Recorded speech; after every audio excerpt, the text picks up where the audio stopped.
بہت بہت مبارک ہو کہ اللہ تبارک و تعالیٰ نے اپنے عظمتوں والے شہر میں برکت والے شہر میں آپ کو آنے کی سعادت عطا فرمائی. لیکن یہ ہر کسی کو یہ ایسی نصیب نہیں ہوتی, ہر کسی کی ایسی نصیب نہیں ہوتی. اللہ تبارک و تعالیٰ جس پر کرم فرماتا ہے, جس پر رحم کرتا ہے, اسے کچھ عطا کرنا چاہتا ہے, اسے ہی بلاتا ہے. دنیا میں کتنے ایسے لوگ ہیں کہ جو ہاتھ اٹھا کر دعا کرتے رہے اور روتے روتے دنیا سے رخصت ہو گئے, لیکن انہیں یہاں حرم آنے کا موقع نہیں ملا. کتنے کروڑ پتی ارب پتی موجود ہے, لیکن وہ اپنے بزنس میں یا اپنے فیملی کے معاملے میں ایسے بزی ہو جاتے کہ یہاں آ نہیں پاتے. کسی نے بہت پیارا شعر کہا کہ کہاں کا منصب کہاں کی دولت, قسم خدا کی ہے یہ حقیقت, جنہیں بلایا ہے مصطفیٰ نے وہی مکے مدینے آ گئے. اللہ تعالیٰ قرآن پاک میں ارشاد فرماتا ہے لا اقسم بہذا البلد وانت حل بہذا البلد, اے محبوب اس شہر کی قسم جس میں آپ تشریف فرمائیں. اللہ تبارک تعالیٰ کی شان بڑی عظمت والی ہے, اسے کسی کی قسم کی ضرورت نہیں ہے. لیکن یہ شہر کے اندر اللہ کے رسول صلی اللہ علیہ وسلم کی جلوہ نمائی ہوئی, آپ یہاں تشریف لائے اور یہاں آپ نے اعلان نبوت فرمایا, تو اللہ تبارک و تعالیٰ نے شہر کی قسم ارشاد فرما دیا کہ محبوب اس شہر کی قسم کیونکہ آپ اس میں تشریف فرما. اللہ تبارک و تعالیٰ نے وہ سعادت ہمیں عطا فرما دی, ایسا کرم ہم پر فرما دیا. یہ اللہ کی ذرہ نوازی ہے, کہاں یہ پاکیزہ حرم اور کہاں ہمارے گندے قدم. ہم خود غور کریں کہ ہمارے اعمال میں نامہ اعمال میں نہ جانے کیسے کیسے گناہ لکھے. کبھی غیبت کا گناہ, کبھی چغلی کا گناہ, کبھی گالیاں دینا, کبھی فلمیں ڈرامے دیکھنا, کبھی بکواسیں کرنا, کیسے کیسے گناہ ہمارے نامہ اعمال میں درج ہے. لیکن اللہ کی ذرہ نوازی پر قربان, اس کی رحمت پر قربان, اس کی کرم نوازی پر قربان, وہ اپنے بندوں سے کیسی شفقت فرماتا ہے, کیسی محبت فرماتا ہے کہ ہم جیسے گنہگار اس پاکیزہ حرم میں آئے, جہاں میرے آقا صلی اللہ علیہ وسلم کی ولادت ہوئی, جہاں میرے آقا صلی اللہ علیہ وسلم مبعوث ہوئے, جہاں آپ نے اعلان نبوت فرمایا, جہاں جو شہر نے ہمارے آقا صلی اللہ علیہ وسلم کا بچپنا دیکھا, آپ کی جوانی دیکھی, آپ کا اعلان نبوت دیکھا, آپ کا مسکرانا دیکھا, آپ کی امانت دار دیکھی, آپ کے جسم سے نکلنے والی خوشبو سے سارا مکہ معطر معطر رہا. اس شہر میں ہماری حاضری ہے, ہم کتنے سعادت مند ہو گئے.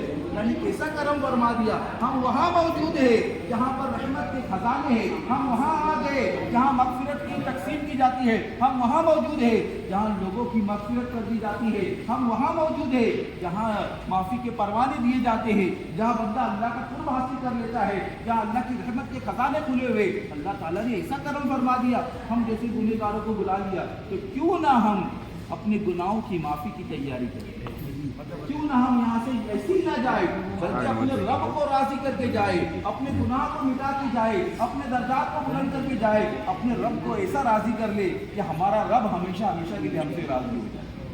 کچھ ایسا کرم ہو جائے, کچھ ایسا ہم پر رحم ہو جائے کہ ہمارے گناہوں کی معافی مل جائے, ہم اپنے گناہ کو یہاں سے گناہوں سے پاک صاف ہو کر یہاں سے جائے, کچھ ایسا کرم مل جائے. لیکن اس کے لیے سب سے بہترین چیز ہے, ہم چاہتے کہ ہمیں نجات مل جائے, ہمارے گناہ کی معافی ہو جائے, تو اس لیے سب سے بہترین عمل ہے کہ ہم توبہ کریں. اگر یہاں پر آنے کے بعد بھی اگر ہم توبہ نہیں کر سکے تو کدھر توبہ کریں. یہاں پر آنے کے بعد بھی ہمارے آنکھوں سے آنسو نہیں نکلا تو ہم کدھر جا کے اشک گرائیں گے. ہم یہاں پر آنے کے بعد ہماری بخشش نہیں ہوتی ہے تو کہاں ہم اپنی بخشش کرانے جائیں گے. یہاں پر آنے کے بعد بھی ہمارا دل نرم نہیں پڑتا, ہمارا دل گناہ سے دور ہونے تیار نہیں ہوتا, ہم نادم نہیں ہوتے, تو ندامت کے آنسو کہاں بھرتا آئیں گے.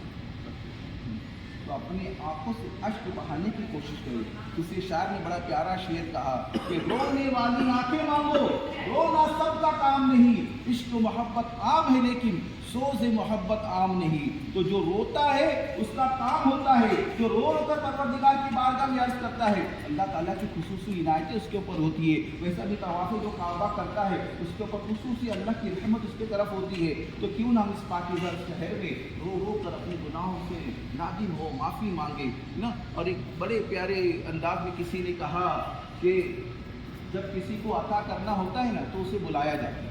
ہمارے گھر میں بھی کوئی فقیر گلی میں گھوم رہا ہے, اس کو آواز دیتے, کوئی بھکاری جا رہا ہے اس کو آواز دیتے ہیں, آئیے ادھر آئیے لے کر جائیے. یعنی جس کو بلایا جاتا ہے اس کو عطا کیا جاتا ہے. تو ہمیں بلایا گیا ہے تو مغفرت کے پروانے انشاءاللہ ہمیں ملیں گے, ہمیں بخشش کے پروانے ملیں گے, ہمیں جہنم سے آزادی ملے گی, ہمیں جنت کا مژدہ ملے گا. اور یقیناً اللہ کی رحمت سے امید امید ہے کہ اللہ کرم فرمائے گا اور ہمیں اپنے محبوبین میں شامل کر لے گا، لیکن ہمیں پروردگار کی بارگاہ میں صحیح معنوں میں سجدہ ریز ہونا ہے اور اپنی گناہوں کی معافی کے لیے عرض کرنا ہے۔ یہ دیکھیے اللہ کے رسول صلی اللہ علیہ وسلم کا فرمان ہے کہ آپ فرماتے ہیں کہ قیامت کے میدان میں ایک منظر ہوگا کہ جہنم سے آگ نکلے گی اور میرے امتیوں کی طرف دوڑے گی۔ حضرت جبرائیل علیہ السلام عرض کریں گے یا رسول اللہ آپ کی امت کی طرف آگ جہنم سے نکل کر آ رہی ہے۔ اللہ کے رسول صلی اللہ علیہ وسلم امت سے کتنی محبت فرماتے ہیں، کتنی شفقت فرماتے ہیں، آپ اپنی امت کو بچانے کے لیے آگے بڑھیں گے تو جبرائیل علیہ السلام آپ کو ایک پیالہ دیں گے، اس پیالے میں تھوڑا پانی ہوگا، اللہ کے رسول صلی اللہ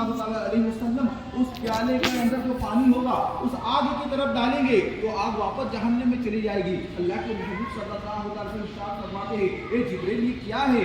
تو حضرت جبرائیل علیہ السلام عرض کریں گے یا رسول اللہ آپ کی امتیوں کا آنسو ہے جو خوف خدا سے گرتے تھے، تو یاد رکھو خوف خدا سے گرنے والا آنسو جہنم کی آگ کو بجھا دے گے، تو جو روئے گا وہ کیسے جہنم میں جائے گا؟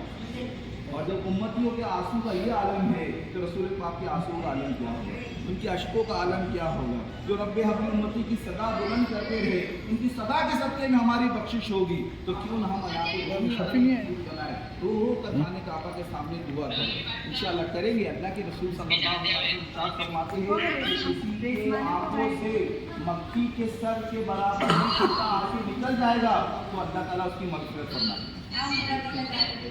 گا، رونے کی کوشش کریں گے انشاءاللہ، اپنے گناہوں کی معافی کی کوشش کریں اور 20 رحمت اس کے دیدار کرنے والوں پر نازل۔ اور اللہ کے رسول صلی اللہ علیہ وسلم فرما رہے ہیں یہاں کی ایک نیکی 1,00,000 نیکیوں کے برابر۔ جیسا ابھی آپ نے سبحان اللہ کہا تو انڈیا میں کہتے تھے 1 مرتبہ سبحان اللہ، حرم میں کہے تو 1,00,000 مرتبہ سبحان اللہ کی آواز نہیں ہے سبحان اللہ۔ 1,00,000 نیکی، 1,00,000 سبحان اللہ کہنے سے 10 نیکیاں ملتی ہے، 10 گناہ معاف ہوتے ہیں اور جنت میں 1 درجہ بلند ہوتا ہے۔ وہ تو انڈیا میں تھا، حرم میں تو 1 کے بدلے 1,00,000 یعنی 10,00,000 نیکی، 10,00,000 گناہ معاف اور 1,00,000 جنت میں درجات بلند ہوگی۔ کتنا اچھا ہے ماشاءاللہ، نیکیاں کمانا یہاں پہ کتنا آسان ہے، تو کیوں نہ ہم اپنے رب کو راضی کرتے ہیں ہر وقت زیادہ سے زیادہ وقت حرم میں گزاریں۔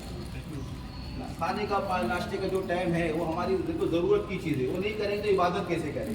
لیکن جب بھی ہم کھانا بھی کھائیں پانی پیے تو یہ نیت کر کے کھائے پیے کہ اس سے جو طاقت آئے گی اتنے زیادہ طواف کروں گا، اتنی زیادہ عمرہ کروں گا، تو وہ کھانا بھی ثواب ہو جائے گا، وہ کھانا بھی ثواب ہو جائے گا۔ تو زیادہ سے زیادہ وقت ہمیں اپنا حرم میں گزارنا ہے تاکہ ہم جس کام کے لیے آئے نا، دیکھو ہمارا کام تفریح کرنا تو ہے ہی نہیں، ہمارا کام تو بخشش کروانا ہے، تو ہم اپنی بخشش کروانے کے لیے آئے انشاءاللہ۔ ہمیں ایک دم خوش و خضوع کے ساتھ عبادت میں دل لگانا ہے، زیادہ سے زیادہ وقت ہمیں کہاں گزارنا ہے؟ حرم۔ ابھی یہاں سے گزر جائیں گے تو پھر کب آنے کا موقع ملے گا پتہ ہے، ہماری کتنی زندگی باقی ہمیں پتہ ہے، جو زندگی ہے بھی تو کتنے لوگ نہیں آ پاتے، ہو سکتا ہے کہ ہم اس کے بعد نہیں آ سکتے، لیکن یہاں سے دعا کر کے جائیں گے تو بار بار آتے رہیں گے انشاءاللہ، دعا کریں گے انشاءاللہ یا اللہ آپ بار بار یہاں کی حاضری نصیب فرما۔ یہاں پر تو دعا کی قبولیت کا دروازہ کھلا ہے، یہاں تو بس دعا قبول ہوتی رہتی ہے۔ اب اللہ تعالیٰ اس کے فائدے ہمیں کب عطا فرمائے ہمیں تھوڑی پتہ ہے، ہو سکتا ہے کہ ہاں تو الحمدللہ میں یہاں پر آیا میری 3 دعا قبول ہو گئی جس کو میں نے اپنی آنکھوں سے دیکھنے والا ہوں۔ الحمدللہ آپ بھی دعا کرتے رہیے، دعا کرتے رہیے، دعا کرنے والا ایسا گویا اللہ تعالیٰ سے گفتگو کر رہا ہے۔ حضرت موسیٰ علیہ السلام ہم کلامی کا شرف حاصل کرتے تھے نہ تو کوئی دور پہ جانا پڑتا تھا، ہم تو کہیں پہ بھی اللہ تعالیٰ ہم کلامی کر سکتے ہیں رسول پاک کی رحمت سے، الحمدللہ ان کی برکت سے۔ تو انشاءاللہ تعالیٰ آپ یہاں پر آگے اطمینان کے ساتھ ہمارے ماشاءاللہ عبد المنان بھی آپ کو لے کر جائیں گے، عمرہ کرائیں گے، ساتھ میں رہنا ہے اور پھر انشاءاللہ ساتھ میں یہاں پر آنا ہے، سارے راستے بتائے جائیں گے انشاءاللہ آپ کو، اطمینان اور سکون کے ساتھ آپ کا عمرہ ہو جائے گا، پھر بعد میں آپ اپنی تنہائی میں عبادت کرتے رہ جا کے وہاں پر انشاءاللہ۔ اللہ تعالیٰ آپ کو آنا ہے یہاں پہ آپ کا قبول فرمائے۔